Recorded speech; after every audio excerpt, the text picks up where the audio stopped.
I'm Eleanor Walsh, 68 years old, a retired librarian who still believes every memory deserves its shelf. That morning, sunlight poured across my kitchen floor like any other day.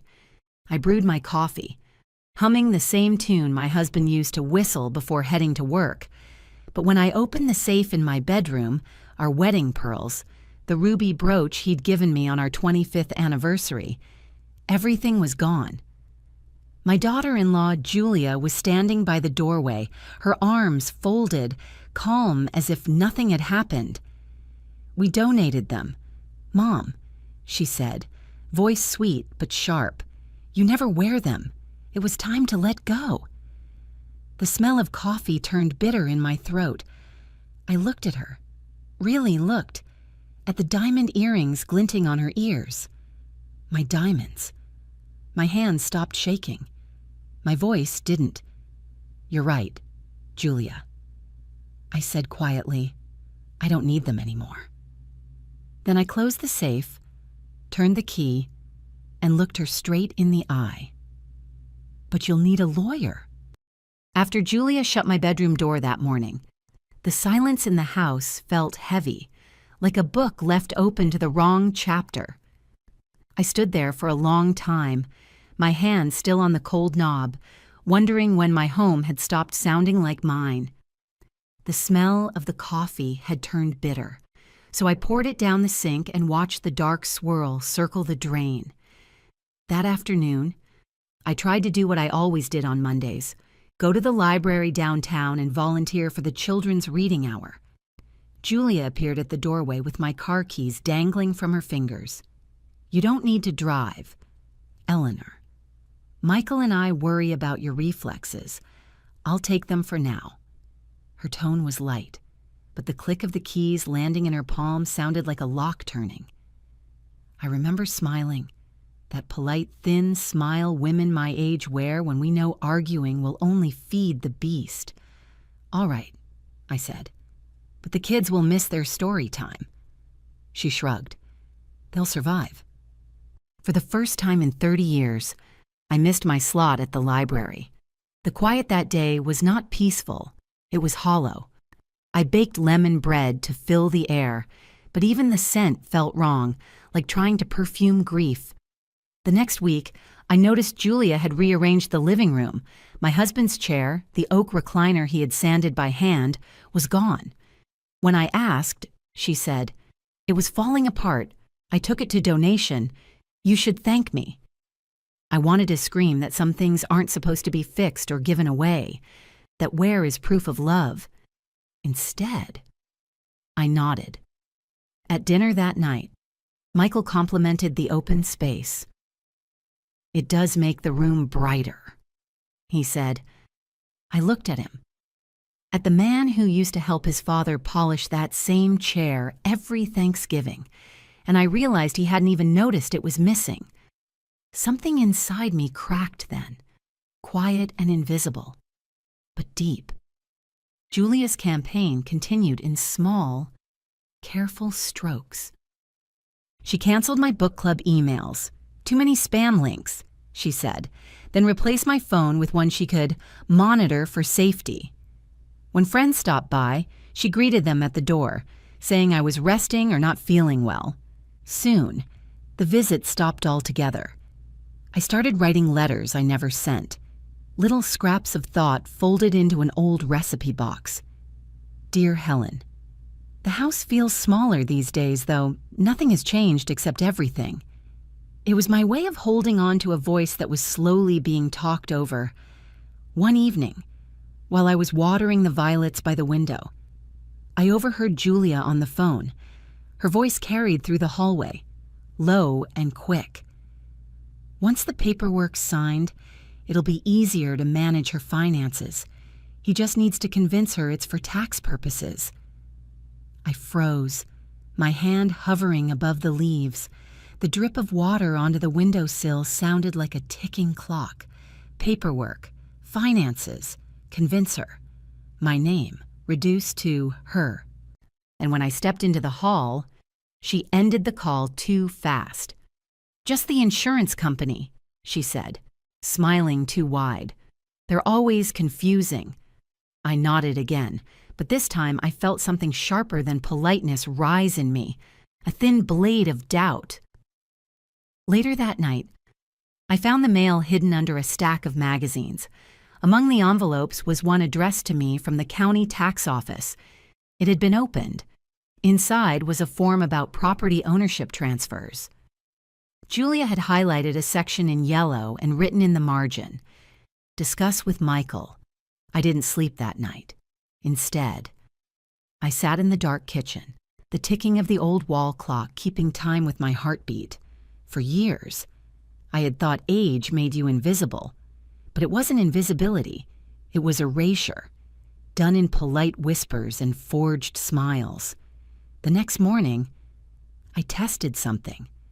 I told Julia I might visit my sister for the weekend. She frowned. "That's too far. What if something happens?" I waited. "You mean to me or to the house?" I asked. Her eyes flickered for a second before she said, "Both." That was the moment the air changed between us.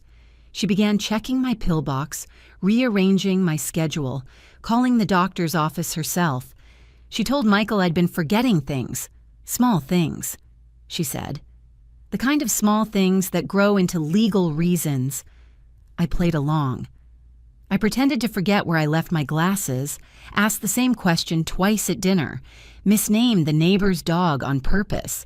If she wanted a fragile old woman, I would give her one, long enough to see where this story was heading. A week later, I heard her on the phone again, this time with Michael.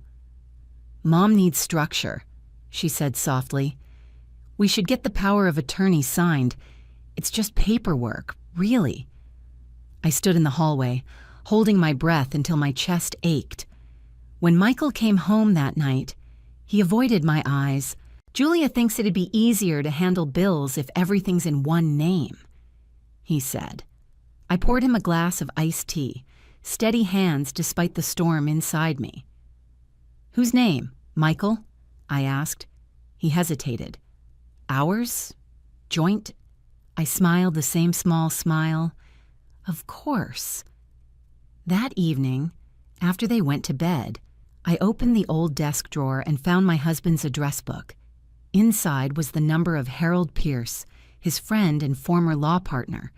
I traced the ink with my finger and whispered, "Looks like we're back in court. Harold." The next day, I called him. "I need advice," I said. "The quiet kind." He didn't ask for details. Harold never did. "Come by tomorrow," he replied. "Bring your papers." I hung up and felt a calm I hadn't known in months. For the first time since Julia and Michael moved in, I had a plan, and it started with telling no one. That night, as I locked the bedroom door, I looked at the empty space where the safe had been returned to its corner. I thought about my husband's steady hands building the shelves of this house, about the way he'd told me once, "Never let anyone decide for you what you're worth." I turned off the light and whispered to the dark, "I won't." Harold's office sat above an old bakery downtown, the kind of place that still smelled like cinnamon even after decades. When I walked in, he was standing by the window, a tall man in a beige suit that had seen more courtrooms than church pews. "Eleanor Walsh," he said, smiling softly. "Didn't think I'd see you back here unless you were volunteering to catalog my files."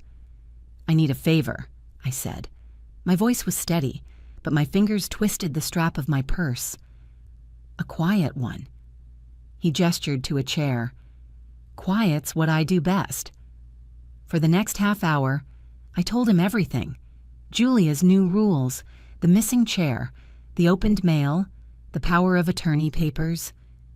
He didn't interrupt, just scribbled notes on a yellow pad. When I mentioned the missing jewelry, his pen stopped. "Did you file a report?" "No," I said. "Not yet. She's family." He sighed. "Family doesn't give you immunity. Ellie, it just makes the betrayal more personal." He slid a card across the desk.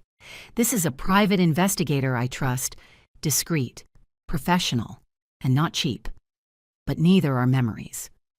I left his office with that card tucked inside my wallet like a secret weapon. The investigator's name was Frank Mills, and when I met him 2 days later, he looked like someone who had seen too many truths to believe in easy lies. We met at a diner off Route 7. He ordered black coffee, no sugar. I told him about the jewelry, the missing documents, Julia's sudden control of my life. He listened, jotting small notes. "I can start by checking local pawn shops," he said. "If anything shows up, we'll trace the seller. You sure you want to go through with this?" I nodded. "I'm sure." That night, I felt something new, a pulse of purpose. I began sorting through my husband's old files, searching for receipts, photos, anything proving the jewelry was mine. In a folder marked Anniversary Gifts, I found faded Polaroids of me wearing the pearl necklace, the ruby brooch pinned to my coat, proof of ownership. Frank called 3 days later. Found a lead. A pawn shop in New Haven logged a ruby brooch matching your description 2 weeks ago, sold under the name Julia Bennett. My heart stuttered. "That's her maiden name."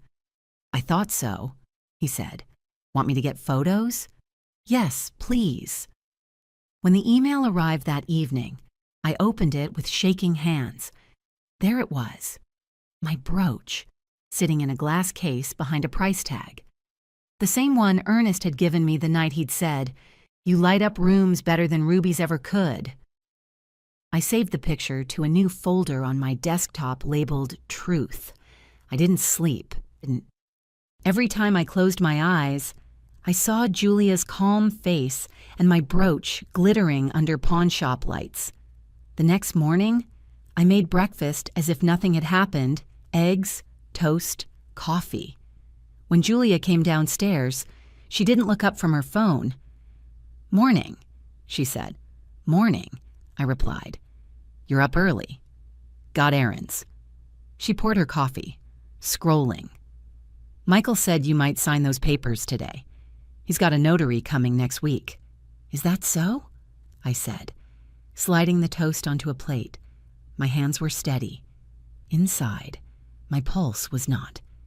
She left soon after, the front door slamming like punctuation. I waited until her car disappeared, then opened my laptop again. I forwarded the photo to Harold with a short line. "Found it." "What's next?" His reply came within the hour. "We'll gather a full record. Photos, receipts, emails, bank activity. Don't confront her yet." But patience has never been my strong suit. That afternoon, Michael came home early. I asked him to sit. "Did Julia tell you she sold my jewelry?" He frowned. "What?" "No. Mom. She said you donated it. She even showed me the charity receipt." "May I see it?" He hesitated, then pulled a folded paper from his wallet. The logo said, Haven Hope Foundation. I typed it into my phone later. No such charity existed. That night, I went into the kitchen for water and found Julia at the table, whispering into her phone. "Yes, I'm handling it. The house will be in our name soon." I stepped into the doorway. "Who are you talking to?" She startled. "Michael, he's upstairs. Never mind." She grabbed her glass and brushed past me, her perfume thick and sweet like deceit. The next day, Frank sent more evidence, bank statements showing deposits from the pawn shop into Julia's personal account. I printed everything and hid it inside a cookbook on the top shelf, the one she never touched. That evening, Harold called. "Eleanor, we've got enough to press charges if we need to." I stared at the stack of papers. "Not yet. I want her to know I know. That's the punishment she'll understand." He chuckled softly. "Still the librarian who likes to teach lessons." "Old habits," I said. The following Sunday, Julia hosted dinner for a few neighbors. I helped set the table, quiet as always. When she wasn't looking, I slipped my phone onto the counter and pressed record. I caught her bragging to a friend about taking care of the old lady's estate. Her laugh sliced through me, thin and sharp. After everyone left, I went to my room, locked the door, and replayed the recording. The words were clear enough to break something final inside me. I sat on the bed, staring at the photo of Ernest on the nightstand. "You'd tell me to fight smart, wouldn't you?" I whispered. The silence answered yes. I pulled out the folder labeled Truth, photos, receipts, emails, audio. My hands no longer trembled. Tomorrow, I would call Harold again. It was time to move from gathering to acting. But that night, before sleep claimed me, I stepped into the hallway and looked down at the glow from Julia and Michael's room. Their laughter floated faintly through the crack of the door. I wondered if betrayal always sounded so casual before it turned into war. Harold called that Monday morning. His voice came through the receiver like a steady drumbeat. "Are you ready, Eleanor?" "As ready as I'll ever be," I said. He suggested we wait for formal legal notice, but I told him this needed to be personal before it became public. He sighed, then said, "All right. Make sure you have witnesses." So I called my other 3 children, David, Claire, and Anne, and invited them for dinner that Saturday. I told them it was just a family get-together, something we hadn't had since their father's passing. They were surprised, even pleased. Julia, on the other hand, seemed nervous. "Do we really need everyone here?" she asked while slicing vegetables. "It's time we were all under one roof again," I said. "You'll help me set the table?" She smiled, but her eyes darted. I noticed her hands tremble slightly as she arranged the silverware, my late husband's silverware, polished to a deceptive shine. The day of the dinner, the house buzzed with the old warmth I'd missed, the clatter of plates, the smell of roast chicken, the soft sound of Claire's laughter echoing from the hallway. Julia flitted from kitchen to living room, pretending hospitality but scanning every detail like a guard checking for weapons. She was right to be nervous. When the last guest arrived, I poured wine for everyone and waited until the plates were nearly empty. That's when I said, "Before dessert, I'd like us to listen to something together." The room quieted. Julia froze mid-motion, a dish towel in her hand. I pulled the small USB drive from my pocket and plugged it into the Bluetooth speaker Michael had installed last Christmas. The recording began, the muffled sound of Julia's voice from the dinner she hosted just a week ago. "And taking care of the old lady's estate. Once the paperwork's done, it's basically ours." The air in the room thickened. The words hung there, ugly and undeniable. Julia's face drained of color. "That's not... You took that out of context." "Context," I said evenly, "isn't kind to liars." I reached into my bag and placed a folder on the table. Inside were the printed photos, the pawn shop receipts, the bank statements, and copies of the fake charity forms. One by one, I slid them across the table toward Michael. He stared at the papers as though they were written in another language. "Julia, what is this?" she stammered. "It's all a misunderstanding. I just needed to cover a few expenses until the insurance came in. I was going to replace everything." "Replace memories?" I asked quietly. "Tell me, how do you refund a lifetime?" Michael's chair creaked as he leaned back. His hands trembled when he turned the pawn shop photo toward himself. The ruby brooch gleamed up from the page like an accusation. "Mom, is this real?" he whispered. I nodded. Frank Mills, a licensed investigator, documented every step. Harold confirmed the legal trail. The money went into her personal account. Julia's lips parted, searching for air. "You had me followed." "I had my truth found." Claire gasped softly, and David muttered something under his breath about calling the police. But I raised a hand. "Not yet." Julia stood abruptly. I'm not listening to this ambush. Michael, we're leaving. Michael didn't move. His gaze stayed fixed on the papers. Sit down, Julia. She froze, unaccustomed to that tone. When she finally sat, I spoke again, calm but sharp. Julia, this is what's going to happen. You will return the value of what you stole, including the jewelry. You will sign a written agreement surrendering any claim to this house, and you will leave tonight. That's blackmail, she hissed. No, I said. It's consequence. The silence that followed was deep enough to make the ticking wall clock sound like thunder. Harold, on speakerphone, cleared his throat. I'm here as a witness, he said. You have two choices, Miss Bennett, comply voluntarily, or face charges under elder abuse statutes. Your decision. Julia's shoulders sagged, tears filled her eyes, but there was no apology in them, only anger that she'd been caught. Michael, she pleaded, you can't let her do this to me. Michael rubbed his temples, his face pale. You did this to yourself. He took the pen Harold had sent and laid it in front of her. She hesitated for a long, trembling second before signing the paper. The scratching of ink sounded final. When it was done, she pushed back her chair, wiping her cheeks. You'll regret this, she whispered. Maybe, I said, but at least I'll regret it in peace. She stormed out, the front door slamming so hard a picture frame rattled on the wall. The room stayed silent until Anne reached over and took my hand. Mom, why didn't you tell us sooner? Because I needed you to see the truth for yourselves, I said. Not through my words, through her actions. Michael sat quietly for a long time, staring at the signature on the page. Then he stood, walked to me, and dropped to his knees beside my chair.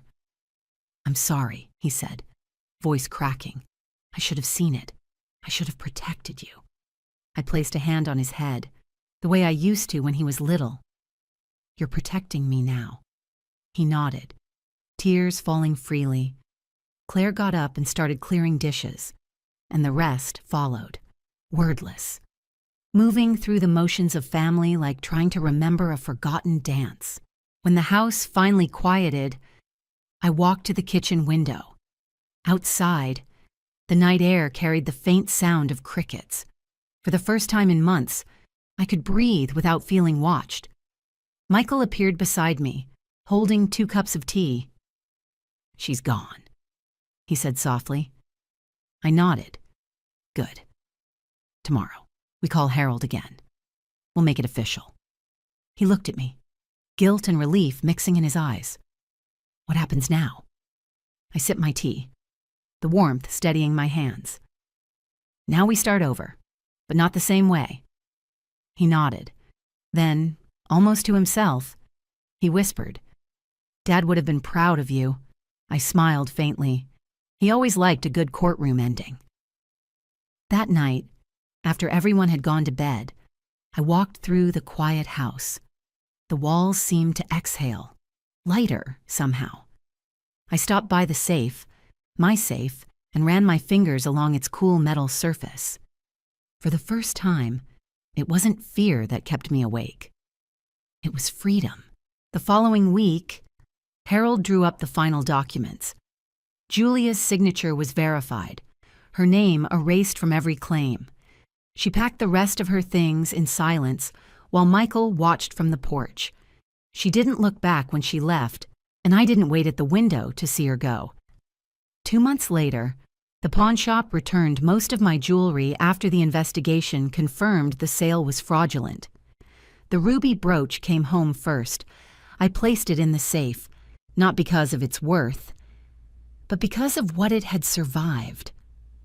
Michael moved into a small apartment downtown, the one Julia had transferred to settle the debt. He repainted the walls himself, said it made the place feel new. We spoke every evening, sometimes about bills, sometimes about memories, often about nothing at all, just the comfort of knowing we were both breathing easier. Life found its rhythm again. I rejoined my book club, started volunteering at the library on Fridays. The house was quiet, but it was my quiet now. One afternoon, while dusting the bookshelf, I found an old envelope tucked behind a photo frame. It was a letter from Ernest, written years before he passed. "If you ever feel cornered, Ellie, remember, your strength isn't in the fight, it's in knowing when to stand your ground." I smiled through the tears. That evening, I brewed tea, opened the safe, and looked at the jewelry glinting softly under the light. They no longer felt like trophies. They were reminders of survival. I closed the door gently and whispered, "You were right, Ernest." I stood my ground. Then I turned off the lamp, the house settling around me, safe at last. Thank you for watching. If you enjoy these family drama and revenge stories, please subscribe and join me for more every day.